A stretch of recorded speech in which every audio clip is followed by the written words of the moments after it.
একটি প্রতিনিধিত্বশীল সংসদ দেখতে চায়, সরকার দেখতে চায়, যেই সরকার তাদের কাছে দায়বদ্ধ থাকবে, জবাবদিহি থাকবে। এখানে জবাবদিহিতা, দায়বদ্ধতা হচ্ছে মূল সমস্যা বাংলাদেশে।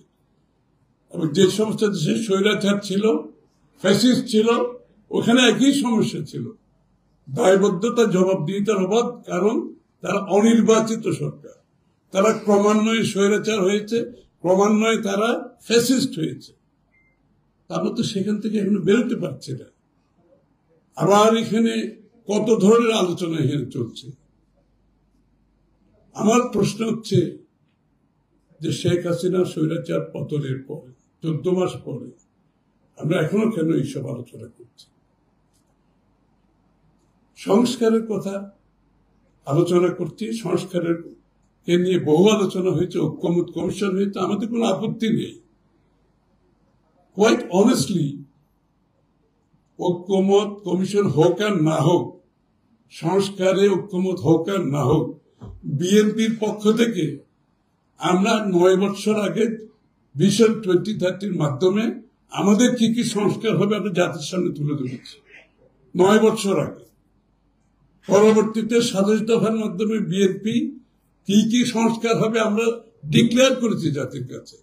তার পরবর্তী সময়ে আমাদের যুগপৎ আন্দোলন, আমাদের সাথে যারা আন্দোলন করেছে তাদের মতামতের পরিপ্রেক্ষিতে 27 দফাকে 31 দফা সংস্কারে নিয়ে গেছি। এটা শেখ হাসিনার আমলের কথা বলছে, 5ই আগস্টের পরবর্তী না।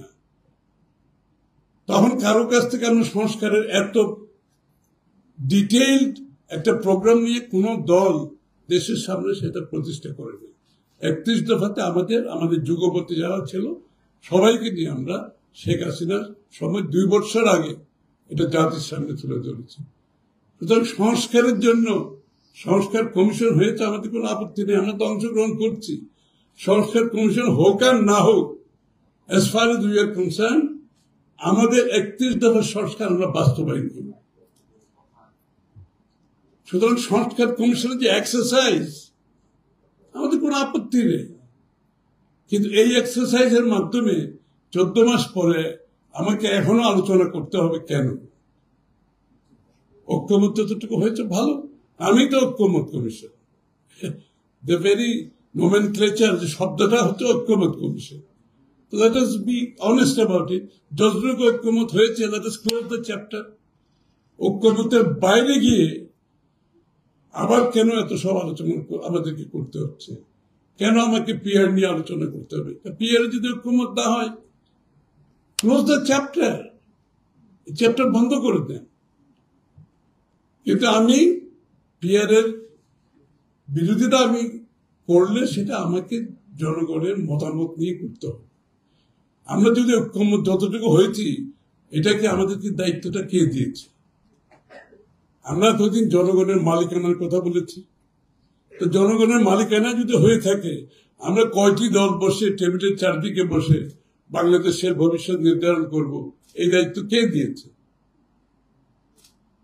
কোন রাজনৈতিক দলকে বিএনপিকেও দেয় নাই, অন্য কোন দলকেও দেয় নাই। তা আমরা একদিকে বলছি জনগণের মালিকানা, আবার আমরা নিজেরা বসে সব নির্ধারণ করতে বসেছি আগামীর বাংলাদেশে কি কি সংস্কার দরকার হবে। আমরা যদি ঐক্যমত হয়েও থাকি, এটাও তো জনগণের কাছে নিয়ে যেতে হবে, কারণ আমাদেরকে তো সেই দায়িত্ব কেউ দেয় নাই। এটা বাংলাদেশের জনগণের কাছে আগামী নির্বাচনে আমাদেরকে আমাদের ম্যান্ডেট নিয়ে সংসদে আসতে হবে এটা পাস করার জন্য।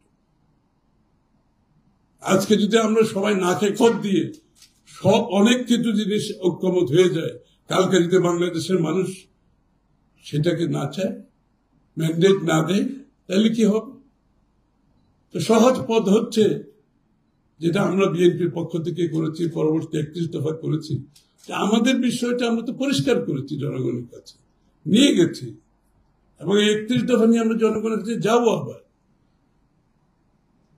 কিন্তু তার বাইরে গিয়ে যে একটা এক্সারসাইজ চলছে, এই এক্সারসাইজের মাধ্যমে লাভের থেকে ক্ষতি বেশি হচ্ছে, আমাদের বিবেচনা করতে হবে। জাতিকে কি আমরা কনফিউজ করছি প্রতিনিয়ত? জাতির মধ্যে কি আমরা বিভেদ সৃষ্টি করছি কোনো কারণ ছাড়া? খুবই পরিষ্কার কথা, প্রত্যেকটি দলের চিন্তা ভাবনা দর্শন ভবিষ্যৎ রূপরেখা থাকবে। আপনি নিয়ে যান আগামী নির্বাচনে জনগণের কাছে, আপনি ম্যান্ডেট নিয়ে সংসদে আসেন, পাশ করেন, কিন্তু আপনি জোর মানে ঐক্য